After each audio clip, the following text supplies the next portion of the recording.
Commuting is never deductible. However, there is a way of converting your commuting miles into tax-deductible business miles under what's called a two-business location rule. The first thing that's important is to understand, to think of your home as a place of business. Now, I suggest to people, think of your home address. Mine's 4755 Frazee Road. Okay, that used to be where I lived, and I also had a home-based business there. But 4755 Frazee Road is now where my business is located, and I also sleep there. If I think of it that way, I think of my home address as a place of business. Two business location rule says travel from one place of business to another place of business is deductible as a business expense. So if I get up in the morning and I activate my home-based business, let's say I contact some prospects, or I return some emails to my downline that have questions, I've activated my home-based business then. Now I point my car in the direction of my W-2 job, my JOB, or just over broke, and somewhere along the way, to make sure this deduction sticks, I make a brief stop, a brief business-related stop. So I only buy coffee now at coffee shops that have community bulletin boards. I only take my dry cleaning to dry cleaners that have a community bulletin board. Why? Because I can stop and put my business card or my flyer on that bulletin board, and while I'm there, I buy coffee. Oh, wow. So if you make that one brief stop on your way to your W-2 job, you work that job, on your way home, do the same thing, come back home, reactivate your home-based business, which is impossible not to do. Mm-hmm. You're going to have to answer your telephone messages or answer emails, if nothing else. Then that makes the entire trip now qualify as business miles under the two business location rule. So a change in mindset is helpful. Absolutely. A change in mindset, both in terms of where you live being your primary place of business, and a change of mindset in terms of thinking about your travel as being commuting. You're now traveling between one business location and another business location. Wow, that's awesome. Ron, for the average person listening to this audio, how much can their car save them in taxes? The AAA says that this year the average person is going to put about 15,000 miles in their personal vehicle.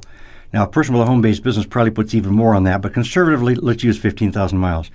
And conservatively, let's say that 85% of your miles are business miles. Usually it can be much, much more than that. But let's say it's 85%. We take 85% of 15,000, multiply that by the 48.5 cents per mile that we get as a tax deduction, and almost anybody then will end up seeing a tax deduction worth at least $5,000 for using their vehicle in their home-based business. $5,000. $5,000. See, where people cheat themselves a lot is that they need to run a personal errand. They need to go to the grocery store to buy groceries. Well, I only shop at grocery stores with community bulletin boards. Oh. I go there because all I have to write down on my vehicle mileage log is my destination and my primary purpose. The taxpayer decides what's the primary purpose when you have two or more purposes. My primary purpose is to go to make sure my flyers and business cards are still on the bulletin board. While I'm there, I can shop. Then when I come home, that round trip is tax deductible as a business trip because I legitimately conducted business on that trip. Well, $5,000 can send you on a cruise to the Caribbean, you and your family. It sure can. It could also buy you a lot of tools to help build your business. And remember, this is one of many tax breaks that home business owners can qualify for real easily. And one of the questions that we get asked and people are concerned about is, are their startup costs and their monthly auto ship costs deductible? It used to be that startup costs were not deductible. That tax law has been changed this year. And now startup costs up to $25,000 are deductible. So certainly the small amount of money that someone pays to become a distributor is deductible as a startup cost. Startup cost is defined by the IRS as those costs you incur prior to receiving your first revenue check, making your first sale, for example. So those startup costs are definitely deductible. And as far as the product is concerned, the auto ship has not been clarified by the IRS or by tax courts as to whether or not they're deductible. Many people believe, many tax preparers believe, that it should be deductible because if you don't participate in the auto ship program, you don't participate in the bonuses either. Exactly. So it's part of the cost of doing business. So either way. Anybody can deduct the costs of the products that they purchase and consume themselves. I'm getting more and more excited as we go. Yeah. Well, we're learning new things every minute. I want to know, is it true that some of our personal expenses can also be deducted? One of the things that I noticed when I was looking at your book was you listed 50-some different items that are tax deductible as a business owner. As I went through those, some 25 or 26 of those items are items that we occur on a daily basis regularly that as an employee would not be tax deductible. That's right. As you say, we're incurring those expenses anyway. The difference is we're currently paying for them in after-tax dollars.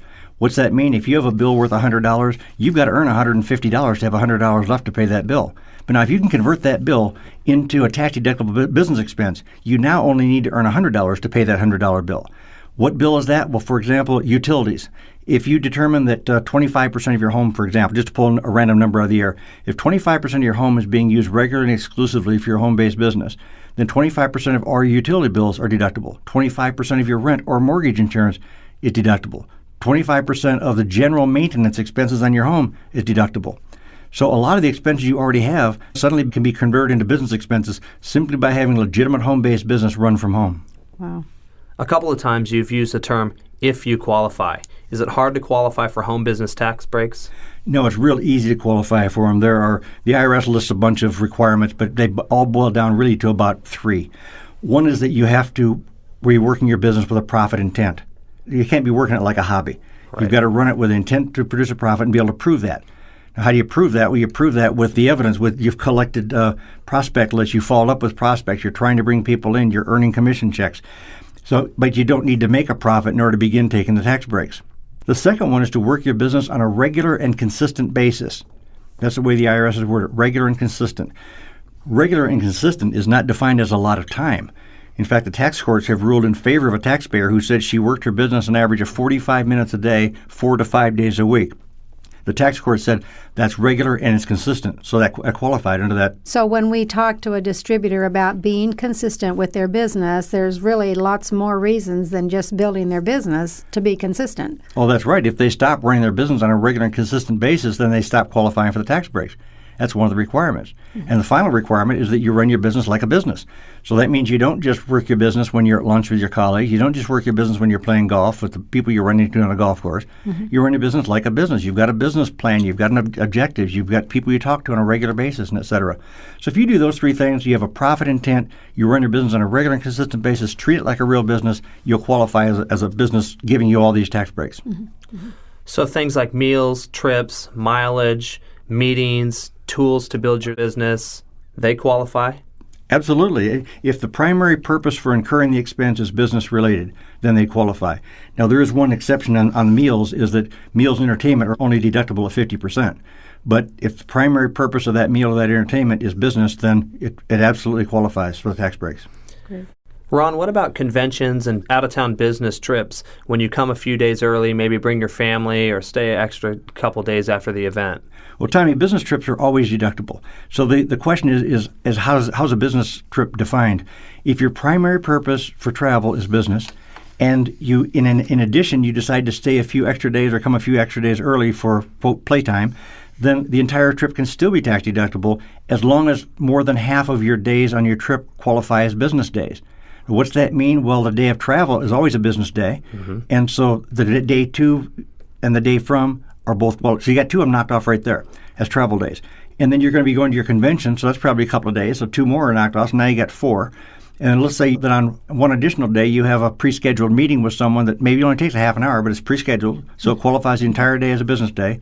You've now got 5 days as business days, so you could add to that 4 days of pleasure, and all of your travel, all your hotel, all your ground transportation, and half your meals will still be totally tax deductible. Awesome. Wow.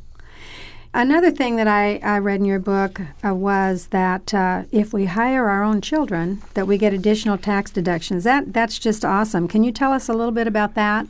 That's one of my favorite tax breaks. My favorite because it gives us a way to reduce our taxable income, gives us a way to put real money in the pockets of our kids that's tax-free money, and a way to teach our children about handling finances. You can hire your children as young as the age of 7 in your home-based business. The tax courts have ruled on that, so that's black and white. Now, the work they do has to be appropriate for their age level, and the wages have to be appropriate for the type of work they're doing. But starting at age 7, there are things kids can do. They can empty the company trash. They can clean the company office. So there are things a young child could do. As they get older, they can do more and more valuable things like managing databases, for example. As long as the money you pay them is roughly equivalent to what you would be paying someone that you're hiring that was not a family member, then all the dollars you pay that child are tax deductible to you as a business expense, and the income is tax-free to them up to the level of the personal exemption for that particular year. Like in 2005, for example, the personal exemption is worth $5,000, so a child could earn up to $5,000 tax-free. In fact, they don't even have to file a return. The child labor laws don't apply for a child working for their parents in a home-based business, and you don't have to withhold any Medicare or Social Security or any kind of withholdings. So it's a very great way to put tax-free money into the accounts of your children to help pay for the cost of raising your children or to help build an account that they'll have available when they graduate. See, when I told my daughter when she started working for me that she could withdraw all the money left in her account when she turned 18 or when she graduated from high school, whichever came second. I'm going to use that one. That's great. What about any other tax breaks that you'd like to discuss with us for home-based business that are significant? Well, there's several I could mention, but one that is significant that surprised a lot of people is health-related expenses. Anytime any money you spend on health-related products or services that are directed toward curing or preventing a disease or condition are deductible. But for most people, they can only deduct health expenses in excess of 7.5% of their taxable income. So most people never get to that level, and so they don't have any deductions unless it's a catastrophic illness. But here's a way that you can get 100% of your health-related expenses covered. You hire your spouse to help them with the business, and the wages, of course, then are tax deductible to the business. But then because the spouse is now an employee and you're now an employer can give an employee benefits, right? Mm-hmm. So you, the employer, give your spouse an employee benefit. That's called a self-insured health care reimbursement plan, which simply means that my business, will reimburse you, my employee, who happens to be my spouse, for all health-related expenses that are not reimbursed under any other health plan, for you and your family. Now, who else is in my spouse's family? Me and the kids. Mm-hmm. So I've now found a way to deduct every single penny of health-related expenses without having to meet that 7.5% threshold. Every penny that I spend on aspirin even is tax deductible. So what you're saying is that the average taxpayer can save thousands of dollars each year by qualifying for some of these home-based tax breaks. Oh, yeah, and just with this last one that I mentioned, a lot of people don't think that's a big deal, but if you start adding up the co-pays, the things you buy over-the-counter in a drugstore, the average family spends between $3,000 and $4,000 on those kind of non-reimbursed items. That's $3,000 to $4,000 worth of tax deductions that you're overlooking if you don't have a home-based business. Wow, gosh, Ron, that works out to about $300 a month. I mean, isn't it a shame that we have to wait until April 15th to get it back? Oh, that's the beauty, Carolyn. You don't. Congress told the IRS to stop gouging home business owners, essentially. They said nicer words, but stop gouging home business owners and don't make them wait till April 15th. So here's how that works. You can change the amount of money withheld from your paycheck. So if you have a regular 9-to-5 job, a regular W-2 job, before you even see your paycheck, a big chunk of it is taken out for taxes, right? That's true. Absolutely. Most people don't even know how much. It tends to be more than you pay for your food, your home, your clothing, and your cars combined. It's your biggest single expense. Most people don't even realize that because they don't look at their pay stub. But let's say you're having $1,000 a month withheld from your check for taxes. That's $12,000 a year. If you now establish a home-based business and understand all these tax breaks you can qualify for so easily, you might cut your taxes by 40%, for example. And that's not exaggeration, by the way. Many people qualify for that. So let's say your deductions reduced by 40%. You can go to your payroll office, change your W-4. That's that half-page form you fill out your first day on the job that tells your employer how much of your money to keep and give to Uncle Sam. You change that W-4, and you have, instead of having $1,000 a month withheld, you have $600 a month withheld. And there's no problem with that. There's no problem with that. It's absolutely legal for any taxpayer can change his or her W-4 anytime in his or her opinion their tax circumstances have changed. The employer is required to accept that revised W-4, and they're required to implement it as of the very next pay period. So guess what happens to that $400 that used to go to Uncle Sam that you're now saving? It winds up in your paycheck. So that means you're going to have, in the example we just given, you're going to have an extra $400 of extra cash in your pocket you didn't have before. And that starts immediately as of your very next pay period. So the beauty of that is that's more than enough money to pay for getting into and running your business. You actually make a profit before you ever get your first commission or bonus check.